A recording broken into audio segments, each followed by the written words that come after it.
There is something new every day. The future feels so unpredictable. Where could we be in 15 years? Our playgrounds may change.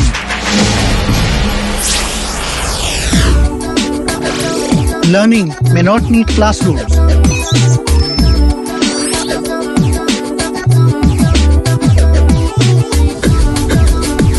Robots might help us meet time for more important things. Will virtual life be our new social life?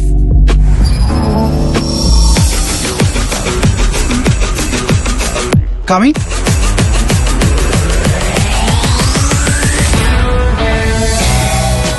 Don't worry about what the future will look like. Just prepare for it. Fearless plans from Aegis Federal Life Insurance help you and your family prepare for the future.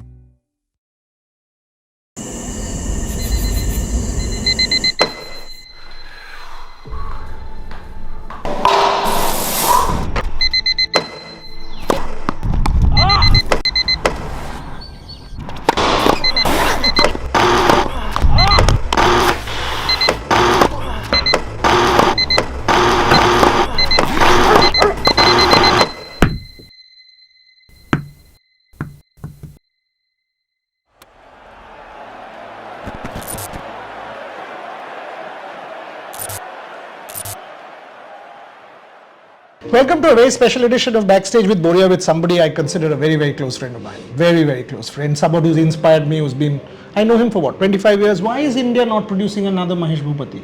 Why is no one giving back to sport? Why is it that everyone goes into commentary?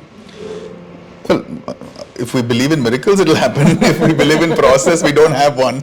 So, until there's a process, I don't think, we can just expect, random miracles like Sania Mirza to keep happening, honestly. So, hopefully somebody will build this process in our lifetime, Boria, where, we can have thousands of kids playing tennis with the right structure and at the right level, and then we'll all be happy. You're now in chess. Tell me a little bit about that. New position. Very, very, interesting concept. Obviously, the World Chess League started by Anand Mahindra, and they are. I went to the event last year, and it was intriguing. And I think they've got the right backing, and hopefully, it'll continue to grow. Now, tennis. Any intention of, because you've done innovative things. We all know what you've done. Any interest in coming back to Indian tennis again at some point? Honestly, no. I think I attempted everything I possibly could. I'm definitely still involved a lot with Sumit in different ways. He's broken the top 100, so that's, after all his injuries, so that's exciting, and hopefully he'll stay there for a few years. But, other than that, just too much frustration in the past. So, unfortunately, I think I've waved the white flag. How proud were you with Sumit in Australian Open?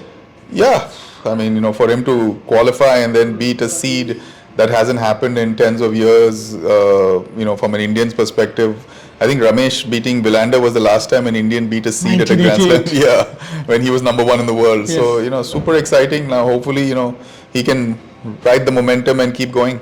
So, we are talking about 10 medals and 20 medals and all of this. How hopeful are you about overall Indian sport? Mahesh, leave tennis, because you've again, in your corporate avatar, in several other ways, you've seen Indian sport.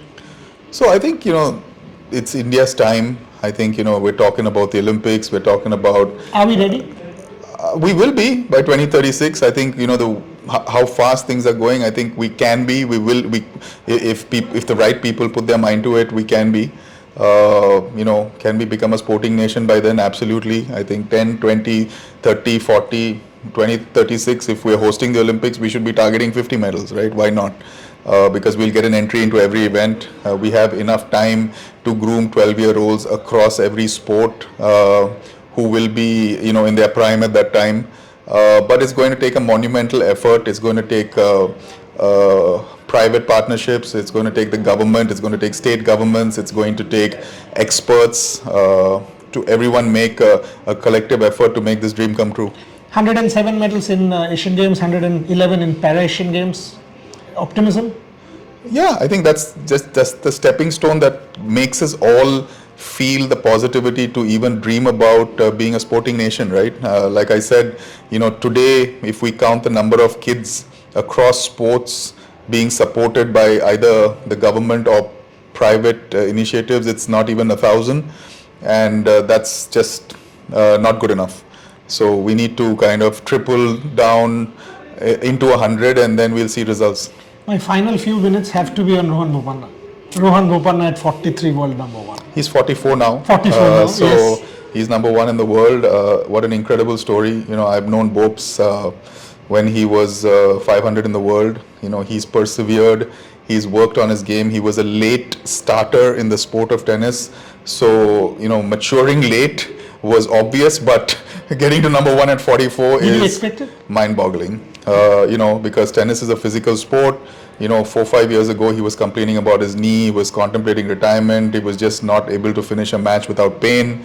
And then he just took up this new challenge of doing some form of yoga that has obviously worked for him. And, he's, for the lack of a better phrase, a new man. Did you expect that this was possible? I mean, did you believe that someone at 43, 44 can be number one? No, I mean, it's a once in a lifetime thing, right? It'll not happen. No, I'm just trying to understand that how significant is this achievement in the whole story of Indian sport, and do we celebrate him enough?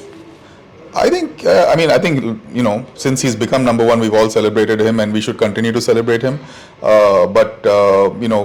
It's all up to your physical ability, right? The level of tennis, the experience is always there. I retired because my body couldn't take it anymore, right? The pain of recovery was just too much after a tough match. And he has, like I said, found his magical mantra in yoga, which is keeping him fit, which, if he stays fit for another 2 years, I can see him staying at the top for another 2 years. When he won the Australian Open, you remember we had a chat, you sent me a quote, you tweeted, just take me back. How happy were you for your friend? I mean, when I won my first Grand Slam, I think I was 23 years old. Rika Hiraki. Yeah, he was 43 years old, right? So I know how hard he's tried. What was it, his 63rd Grand Slam that he's attempted to win?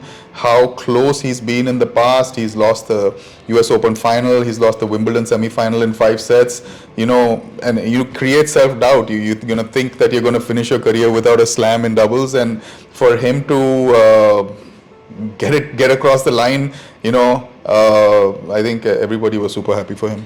Finally, Mahesh, yourself, when you look back at a career which is unrivaled, any special moment, the wow moment, if I can call it, that Mahesh Bhupathi will forever remember that one moment as a tennis player?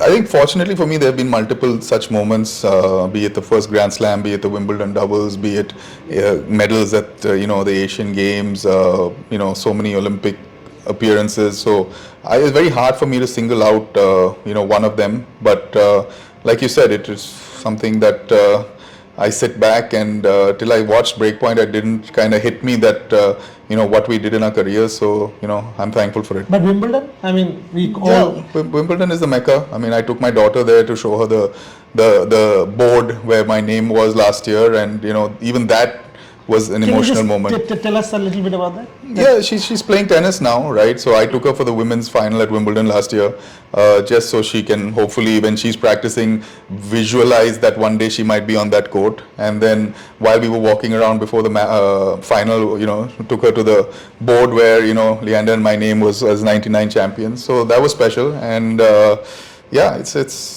continues to be surreal. The father was Wimbledon champion, the daughter dreams, the dream lives on. That's what sport is. Sport is about aspiration, sport is about dreams, and dreams do come true. Mahesh Bhupathi, absolute legend of our sport. Thank you very much.